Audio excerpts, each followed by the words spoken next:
আদর্শ প্যারেন্টিংয়ের গুরুত্বপূর্ণ তথ্যগুলি লুকিয়ে রয়েছে ইংরেজি শব্দ ক্ল্যাপ এর মধ্যে, যার বাংলা অর্থ হল হাততালি দেওয়া। মনোবিজ্ঞানের আলোচনায় আদর্শ প্যারেন্টিংয়ের গবেষণামূলক তথ্য অনুসন্ধান করতে গিয়ে ক্ল্যাপ এই ইংরেজি শব্দটির তাৎপর্য ব্যাখ্যা করেছেন। ক্ল্যাপ শব্দের সি ফর কম্পারিজন অর্থাৎ তুলনা। এই তুলনা একটা এক্সট্রা অর্ডিনারি বাচ্চাকে অর্ডিনারি বাচ্চাতে পরিণত করতে পারে। আর বেশিরভাগ মা বাবা তার সন্তানকে লালন পালন করতে গিয়ে প্রতিটি বিষয়ে প্রতি মুহূর্তে অন্য বিষয়ের সঙ্গে অপর কারোর সঙ্গে ক্রমাগত তুলনা করেন। ওর মতো তুমি কেন রেজাল্ট করতে পারলে না? ও কত সুন্দর ড্রয়িং করে, তুমি কেন পারো না? ও খেলাতে পুরস্কার পাচ্ছে, তুমি কি পাচ্ছ? ও প্রতিবার ফার্স্ট হয়, আর তুমি সেকেন্ড কেন? তুমি কেন ফার্স্ট হতে পারো না? অর্থাৎ এক বাচ্চা প্রতিদিন তার মা বাবার কাছ থেকে কোনো না কোনো বিষয়ে অপর কারোর সঙ্গে তুলনা করতে শুনে শুনে অতিষ্ঠ হয়ে পড়ে, কিন্তু ভয়ে কিছু বলতে পারে না।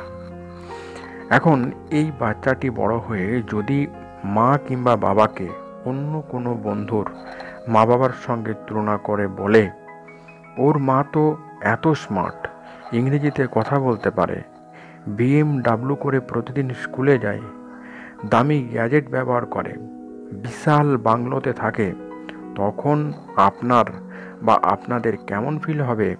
নিশ্চয়ই ভালো নয়, তাই না? ঠিক একই রকমভাবে প্রতি মুহূর্তে একটা বাচ্চাকে যদি অপরের সঙ্গে তুলনা করা হয়, তাহলে সেই বাচ্চাটির মধ্যে যে আলাদা একটা নিজস্ব পাওয়ার রয়েছে, সেটা ধীরে ধীরে নষ্ট হয়ে যাবে। এরপর ক্ল্যাপ শব্দটির দ্বিতীয় লেটার এল ফর লেবেলিং, অর্থাৎ বাচ্চার সক্ষমতা সম্পর্কে সংকীর্ণ ধারণা করা।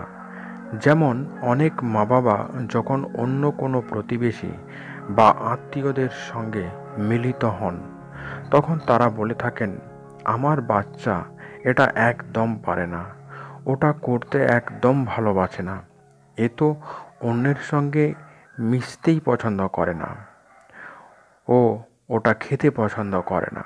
গবেষণা বলছে, বাচ্চার মধ্যে যদি কোনো নেগেটিভ বিষয় বা ধারণা থাকে, তার জন্য মা বাবার এই লেবেলিং মনোভাবই দায়ী।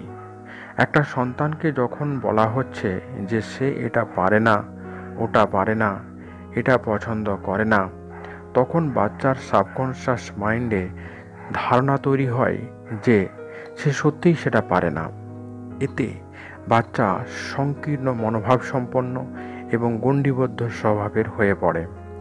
এই ভুল কখনোই কোনো মা বাবার করা উচিত নয়।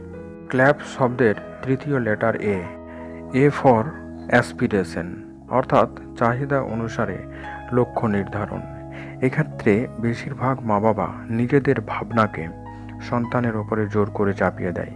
যেমন মা বাবা চায় ক্লাসের ফার্স্ট, যার কাছে টিউশনি পড়ে সেই টিচারের কাছেই পড়তে হবে, কিন্তু সন্তান সেই টিচারের কাছে যেতে চায় না, কারণ সেই টিচার তাকে অপমান করে, মনে করে সে তার কাছে পড়ার যোগ্য নয়, ফলে সে নিজে অপমানিত বোধ করে। কিন্তু মা বাবারা বাচ্চার এই অনুভূতির কথা খোঁজই রাখেন না এবং তাকে জোর করে সেই টিচারের কাছেই পাঠান। মা বাবা সন্তানের ভালো হোক চাইছেন ঠিকই, কিন্তু বাচ্চা কি চাইছে সেটাও তার সঙ্গে ভেবে দেখা অত্যন্ত প্রয়োজনে তার সঙ্গে আলোচনা করাটাও ভীষণ জরুরি। শেষ এবং চতুর্থ লেটার পি ফর পার্সপেক্টিভ, অর্থাৎ দৃষ্টিকোণ। মা বাবারা তার সন্তানকে অনেক সময় যে দৃষ্টিকোণ থেকে বিচার করেন, সেটা অনেক সময় ঠিক নাও হতে পারে। যেমন খাতা পেন্সিল নিয়ে মা তার বাচ্চাকে অঙ্কের হিসাব শেখাতে বসে বাচ্চাকে বললেন, বলো তো, তোমাকে এখন প্রথমে একটা পেন্সিল দিলাম, তারপরে আরও একটা পেন্সিল দিলাম এবং শেষে আবারও একটা পেন্সিল দিলাম, তাহলে তোমার কাছে এখন মোট কটি পেন্সিল হলো? বাচ্চাকে মা যতবার জিজ্ঞাসা করে বাচ্চা ততবার উত্তর দেয় 4টি। মা প্রত্যেকবার বিরক্ত হয়ে বলেন, তোমার দ্বারা কিচ্ছু হবে না, তুমি বোকা। তারপর বাচ্চা মাকে বোঝায়, কেন তুমি আমাকে পরপর 3বারে 3টি পেন্সিল দিচ্ছ, আর আমি আগে থেকেই একটা পেন্সিলে লিখছি, সেটা নিয়ে তো আমার কাছে মোট 4টি হচ্ছে। মা তখন বাচ্চাকে বুকে না জড়িয়ে পারে না, কারণ মা নিজের মতো করে ভাবছিলেন, কিন্তু বাচ্চার ভাবনাটা ছিল আলাদা। তাই নিজের দৃষ্টিকোণ দিয়ে বাচ্চাকে বিচার করবেন না। হয়তো দেখবেন আপনার বাচ্চা বিষয়টি অন্যভাবে ভাবছে। আজকের ভিডিওটি এই পর্যন্তই। কেমন লাগলো আজকের এই ভিডিও অবশ্যই কমেন্ট বক্সে লিখে জানাতে ভুলবেন না। যারা এই চ্যানেলে নতুন তারা অবশ্যই চ্যানেলটিকে সাবস্ক্রাইব করে চ্যানেলের সঙ্গে থাকুন। সম্পূর্ণ ভিডিওটি দেখার জন্য আপনাদেরকে অসংখ্য ধন্যবাদ।